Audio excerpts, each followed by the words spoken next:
Paulo aos Efésios, capítulo de número 3, a partir do versículo de número 14, no nome de Jesus. Efésios capítulo 3, a partir do verso 14, no nome de Jesus.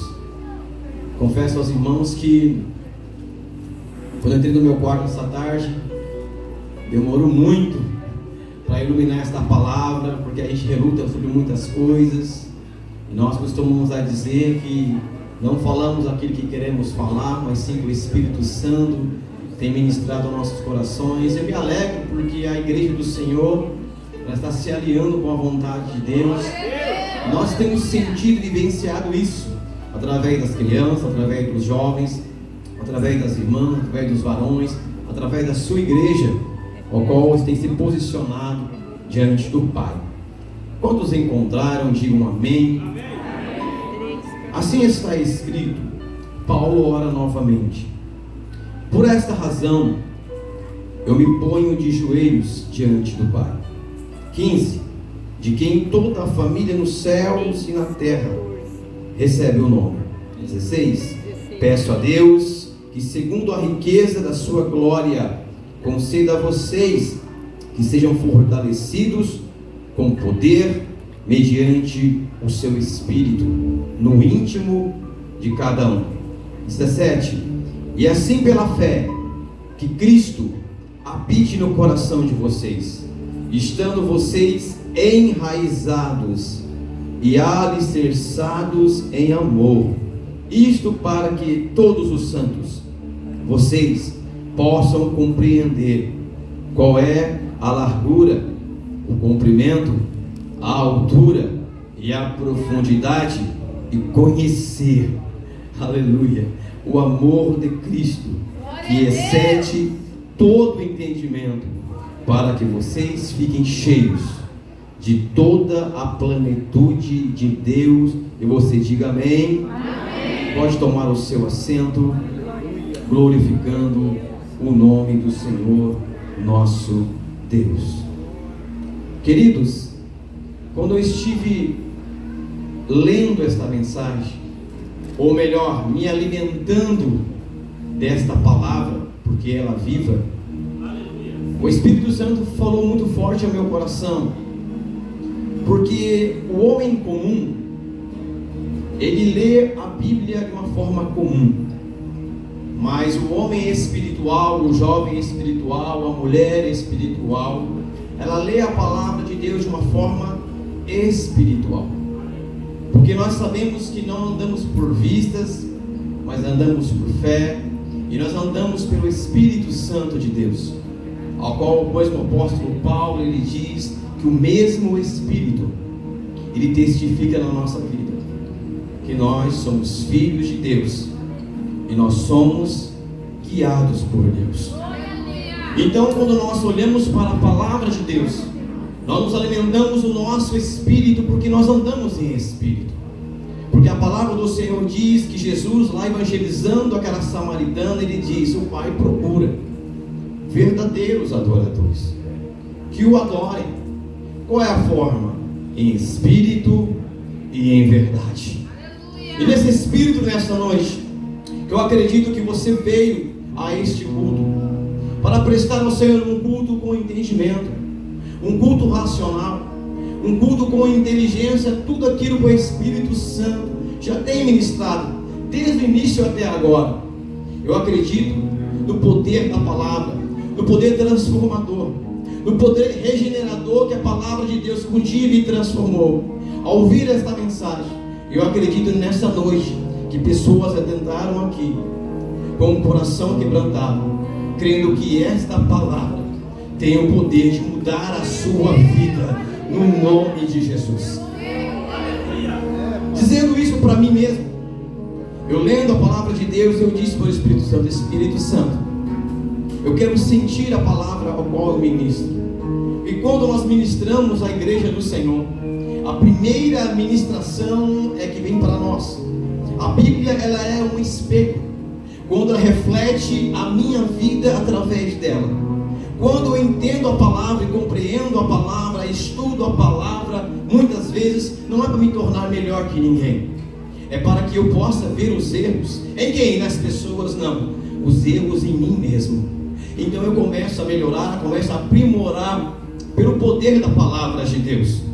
E quando eu comecei a ler esta palavra, eu comecei a imaginar, irmão. Porque a Bíblia ela é imaginável. Ela é inesgotável. Ela é imensurável. Não tem como medir, não tem como aprofundar o tamanho e a grandeza desta palavra. E quando o apóstolo Paulo ele vai escrever aos Efésios capítulo 3, ele foi preso em Roma. Paulo levando a palavra de Deus, ele entra em Roma, ele entra numa hora errada. Quem aqui já se perguntou em algum momento da vida, nossa, cheguei na hora errada, deveria ter chegado antes ou depois? Aí Paulo chega para trazer uma palavra profética para Roma e começa a colocar fogo, incendiar a cidade. Sabem quem eles colocam a culpa?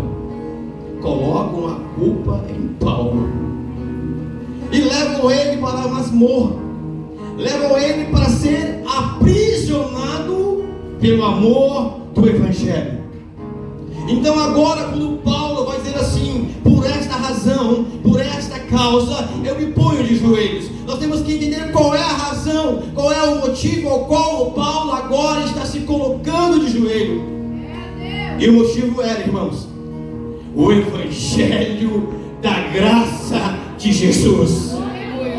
Aleluia! Era por este Evangelho que Paulo foi preso. Por este Evangelho ele está numa masmorra. E o que me chamou a atenção, missionária Márcia, que ele está preso. Ainda não sabe definir o seu destino, mas ele vai escrever uma carta, irmãos, para os Efésios, dando a eles ânimos, dando a eles perseverança, para eles não desistirem, para eles não olharem para trás. Aquele que estava preso está animando quem está fora. Sabe quem tem o poder de fazer isso? Somente o Espírito Santo de Deus. Sabe por quê? Porque outrora ele passou proferindo a palavra de Deus. Ele sabia que essa palavra é viva e eficaz. Paulo também sabia que após ele proferir a palavra, viria lobos no meio das ovelhas, pastor, com falsas ideologias, filosofias vãs, falsas doutrinas, querendo desviar o povo da sua verdade, para confundir o povo de Deus. Mas ele, inspirado pelo Espírito Santo, ele começa a escrever dizendo, por esta razão eu me ponho de joelhos diante do Pai. Aleluia! Em outras palavras, está dizendo assim, Efésios, eu quero que vocês entendam aquilo que um dia eu entendi. Eu quero que vocês não tenham medidas para calcular o amor imensurável que eu recebi de Cristo Jesus. Ele é muito alto, ele é muito longo, ele é muito profundo, mas eu desejo que vocês entendam este amor, esta graça que um dia eu recebi do Senhor. Queridos, sabe o que me chamou a atenção? Eu fiquei me perguntando, mas o que leva um homem desse a ser impactado pelo poder de Deus? O que leva um homem desse a querer morrer pelo Evangelho? O que leva um homem desse a dizer assim, eu não tenho mais a minha vida por preciosa, porque para mim agora viver é lucro e morrer é Cristo. É conhecer verdadeiramente aquilo que você acredita, por aquilo que você vive.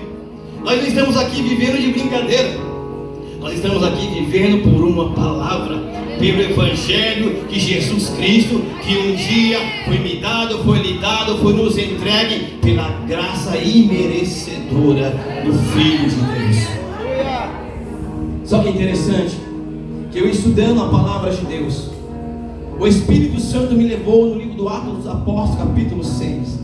Isso marcou a minha vida espiritual. Por quê? Porque Paulo agora tem uma convicção, irmãos. Porque um dia ele presenciou alguém e também entregou a sua vida por amor ao Evangelho. A Bíblia vai dizer no capítulo 6 do livro do Atos dos Apóstolos que a igreja crescia. Diga assim comigo: a igreja do Senhor ela crescia. E isso é bênção, isso é maravilha do céu. Quando cresce a igreja, cresce também os problemas. E a Bíblia diz então que os discípulos aumentaram. Então havia viúvas, órfãos, pessoas dependentes daqueles que serviam. Havia outras pessoas que dedicavam à oração e também à palavra. Nós vemos ali então a instituição do diaconato. Eles têm a ideia dizendo assim: olha, nós iremos servir na palavra e na oração, mas vocês escolhem dentre 7 homens de Deus para ali praticar a serventia e servir ao reino de Deus, as viúvas, os órfãos e os necessitados. E dentre eles, irmãos, um começa a se destacar. Sabe qual é o nome dele? Estevão. Na Bíblia há poucas referências sobre Estevão, mas foi o suficiente para marcar uma geração. Aleluia. Às vezes não é muito não falar, senhora Rose. Às vezes a sua vida ela pode impactar uma geração. Muito mais do que uma mensagem, muito mais do que um louvor. A sua vida, o seu caráter, a sua idoneidade, o seu posicionamento mediante aquilo que você acredita pode mudar uma geração. Ele era, entre aspas, simplesmente um diácono. E quando ele está no Sinédrio, o Evangelho havia criado raízes dentro dele. Como Paulo diz, ele foi enraizado, ele foi edificado pelo Evangelho. E o Evangelho, irmão, quando ele pega eu, quando ele pega você, estamos pego. Por quê? Porque ele vai nos impactar. Eu e você, nós que estamos nessa noite, quando nós fomos para Jesus, é o que está escrito em Mateus 11:28, dizendo assim: vinde a mim, todos que estáis cansados e oprimidos. Aí Jesus diz: e eu vos aliviareis. Tomai sobre vós o meu jugo e aprendei de mim. Escolinha de Jesus, dos matérias, que eu sou manso e humilde de coração, porque o meu jugo é suave e o fardo é leve. Aí ele dizendo à multidão, ele vai dizer assim: mas quando você vai para ele agora, mas você não quer só ir para ele, você quer viver o evangelho genuíno de Jesus Cristo.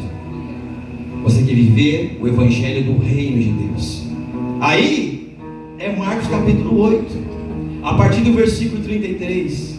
Aquele que quiser vir após mim, negue a si mesmo, toma a sua cruz, depois você me segue. Ele continua dizendo: porque aquele que quiser ganhar a sua vida, perderá, mas aquele que perder a sua vida por amor a mim e amor ao Evangelho se salvará. Isso é reino de Deus. É você negar a si mesmo, é você pegar uma cruz, a sua cruz, e seguir a Jesus, dizendo: a minha vida eu vou perder, mas Jesus vai me dar uma vida nova. E essa vida nova que Ele vai me dar, eu estou disposto a ser crucificado com Cristo. Foi o que Paulo diz: não sou mais eu que vivo em mim, mas Cristo vive em mim. A fé que eu vivia na carne, eu vivo agora no Filho de Deus, a qual morreu e se entregou a si mesmo por amor a mim. Evangelho. E esse evangelho que Estevão estava pregando na sinagoga, lá no Sinédrio. E quando ele começa a pregar, a religião se posiciona para querer confrontar. Por quê? Porque agora Estevão está cheio da graça, irmão, cheio da unção, cheio da presença de Deus. E sabe como ele confronta a religião? Não é brigando, não é discutindo, é falando aquilo que já está escrito pela palavra de Deus. Ele começa a fazer uma narrativa, desde a promessa de Abraão. Ele fala sobre a promessa de Abraão, fala assim, sobre Isaac, sobre Jacó, sobre os José, as 12 tribos inseridas lá dentro do Egito. Ele vai falar de Moisés, o grande libertador que Deus levantou para retirar o seu povo que estava na escravidão. Ele começa a narrar o que Deus fez pelo povo no deserto, quando tinha fome, quando tinha sede, quando estava passando necessidade, como que Deus supriu a necessidade do povo. Ou seja, ele começa a falar, irmã Cida, a narrativa, o que a Bíblia me ensina, coisas simples, a simplicidade do Evangelho de Jesus Cristo. Às vezes somos nós que queremos enfeitar, nós queremos demonstrar de uma forma, querendo ser eloquente, ou querendo colocar apetrecho no Evangelho, e você falou, não, é simples. Eu vou narrar para vocês a história daquilo que Deus fez no passado, está fazendo e vai continuar a fazer.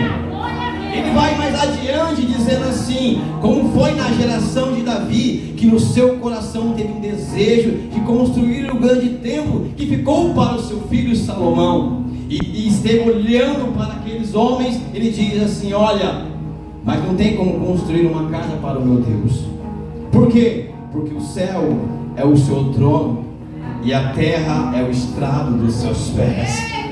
E quando ele ministrava a palavra de Deus, confrontando a religião, a Bíblia diz que eles então olharam para Estevão e viram algo diferente nele. O seu rosto estava transfigurado, via logo a iluminação do próprio Cristo nele. A graça de Jesus sendo manifesta através da vida de Estevão. Isso incomodou. Eles rangiam os dentes, ao ponto de dizer, ele está blasfemando contra Deus, ele está blasfemando contra Moisés. E quando ele dizia isso, a Bíblia vai dizer que aqueles homens pegaram testemunhas falsas para quererem matar Estevão. E eu olhando a narrativa, eu falei, meu Deus, como é muito parecido com o que Estevão aprendeu com o próprio Cristo. Vocês estão vendo? Ele está sendo agora acusado injustamente. Jesus também foi. Arrumaram testemunhas falsas contra ele, como foi assim também como Jesus. E agora ele vai ser o quê? Apedrejado. E no momento que ele está começando a ser apedrejado, ele vai olhar para os céus. Sabe por quê, irmãos? Porque para nós que cremos no Evangelho, no poder de Deus, quando nós estamos sendo caluniados, perseguidos, injuriados, não devemos olhar para a esquerda, nem para a direita e nem para trás. Nós devemos olhar para o céu, porque de lá virá o nosso socorro. E quando ele olha para os céus, nesse meio, os céus, ele vê os céus abertos, e em pé Jesus Cristo à direita do Pai. Aleluia. E nesse momento ele vai se prostrar de joelhos. Sabe por quê? Quando o seu joelho toca a terra, os céus se abrem ao seu favor. Porque o Evangelho está enraizado na sua vida e na minha vida. E Jesus no céu fala assim, é isso aí, meu filho, eu estou te aplaudindo de pé. E olha só o que acontece. Quando ele está sendo apedrejado, ele diz assim, como disse Jesus, Pai, recebe o meu espírito. Jesus na cruz, quando ele olhou o céu, falou, Pai, arai, manai, recebe o meu espírito. Quando ele está sendo apedrejado, ele ora e diz, Pai, não lhe imputes este pecado. Jesus na cruz diz, Pai, perdoa-lhes, porque eles não sabem o que estão fazendo. O mesmo Espírito, o mesmo Espírito, o mesmo posicionamento, a mesma atitude. E sabe quem está lá? Saulo, vendo tudo isso acontecer. E quando ele está sendo apedrejado, aqueles que o apedrejavam pegaram as suas vestes e depositaram aos pés de Saulo. Diz a palavra que Saulo consentia. Sabe o que quer dizer? Paulo concordava com tudo aquilo que estava acontecendo.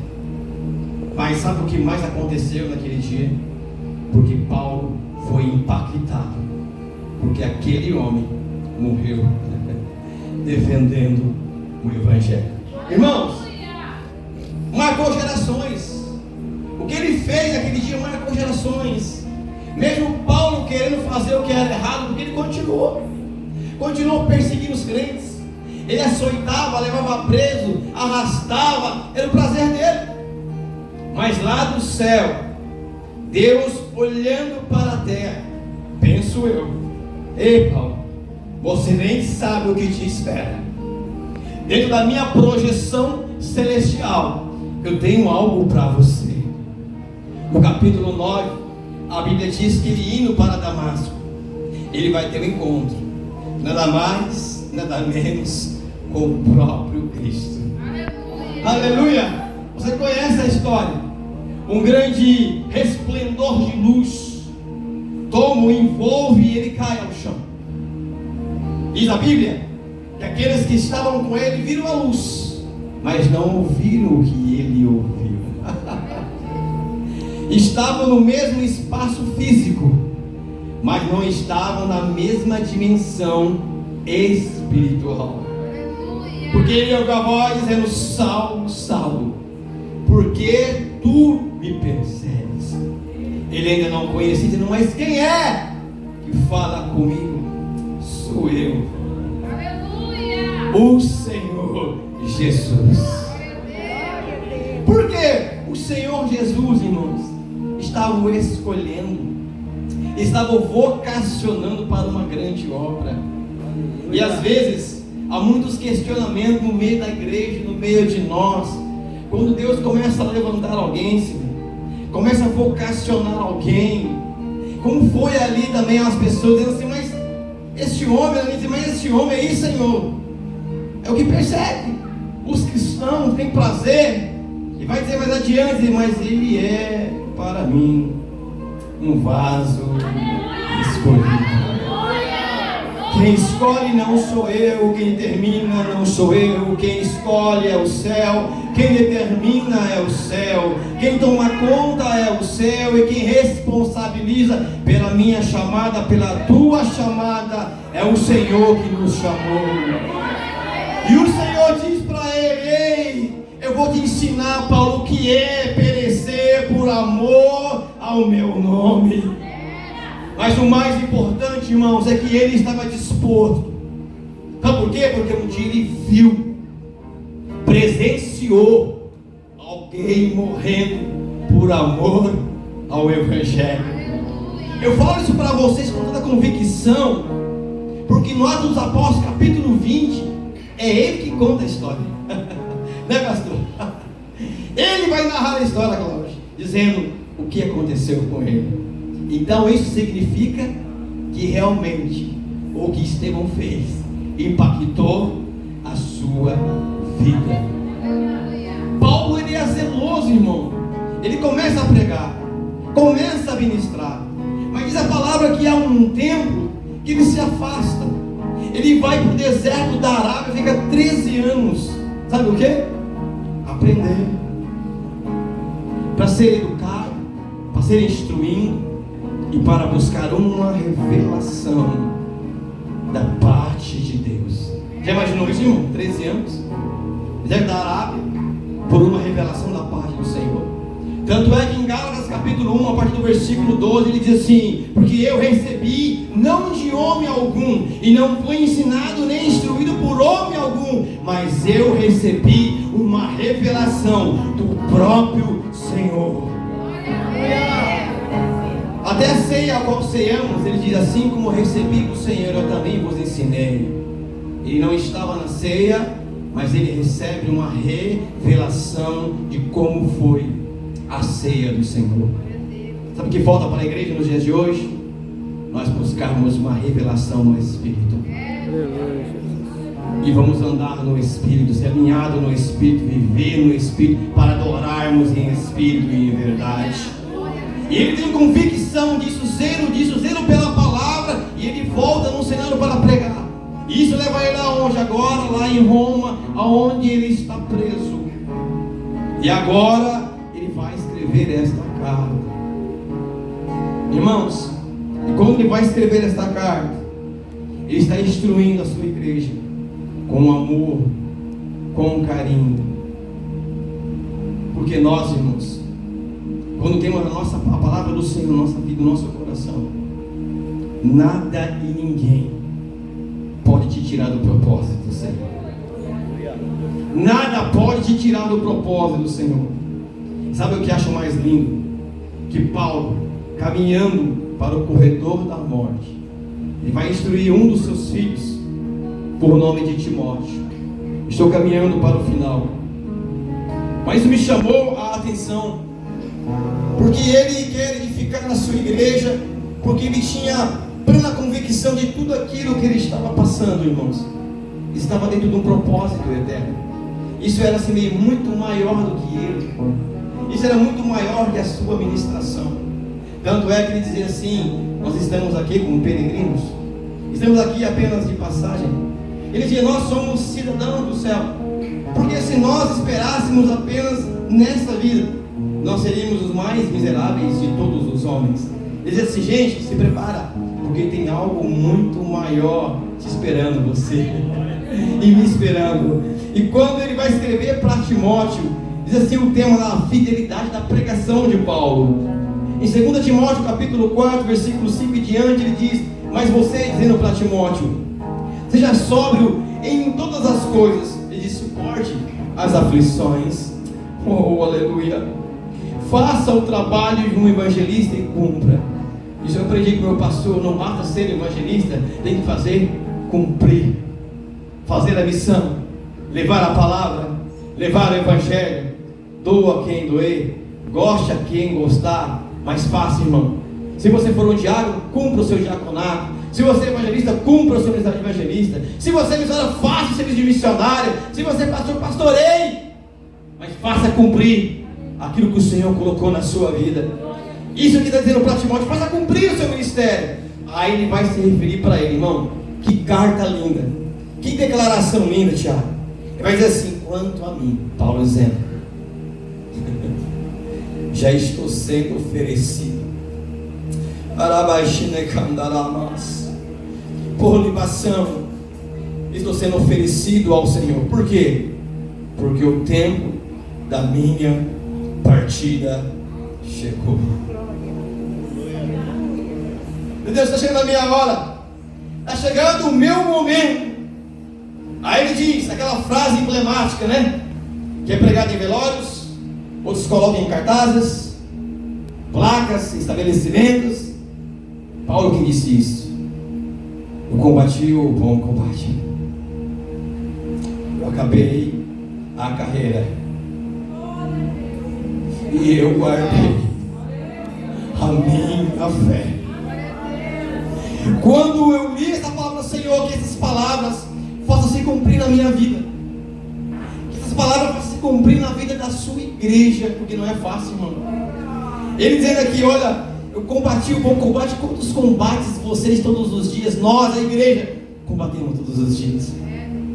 E sabe por que nós estamos de pé? Porque maior é aquele que está conosco do que aquele que está no mundo.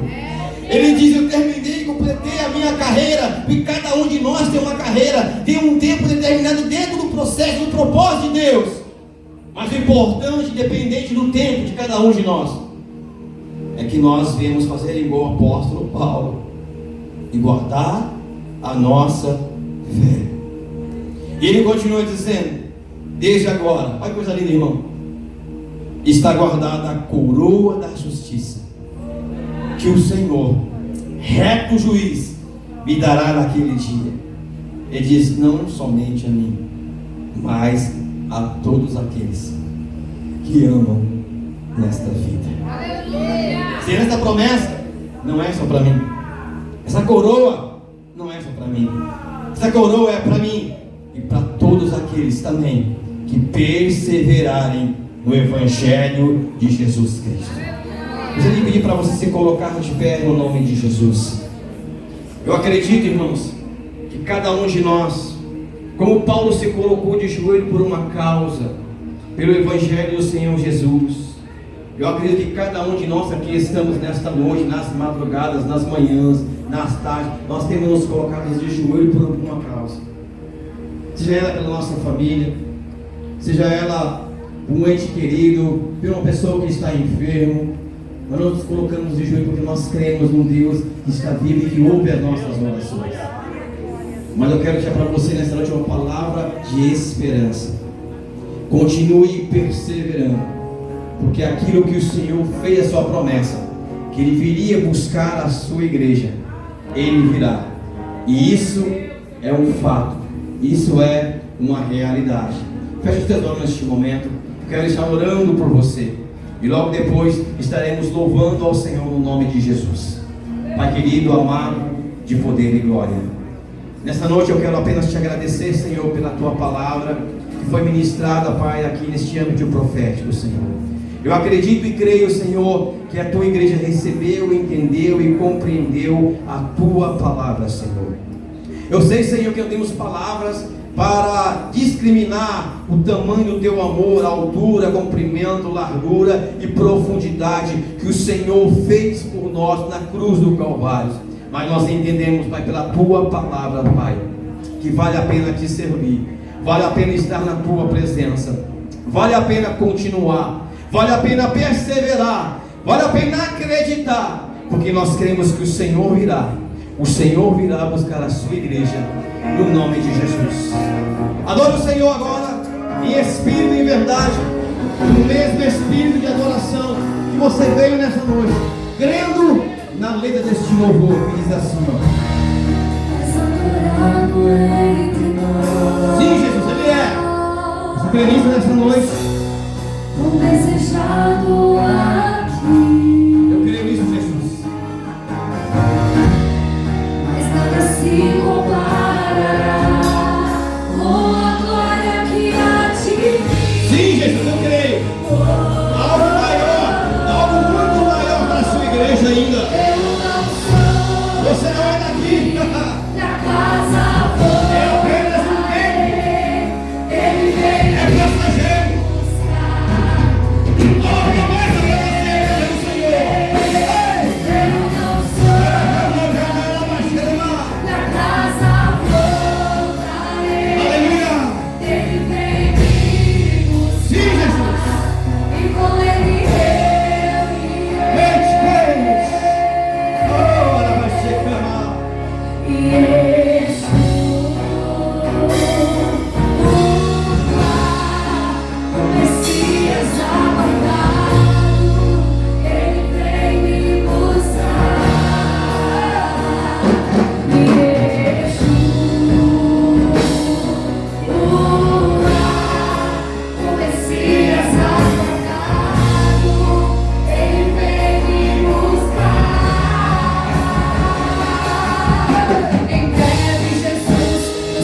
tua igreja, Pai. Senhor, és tua.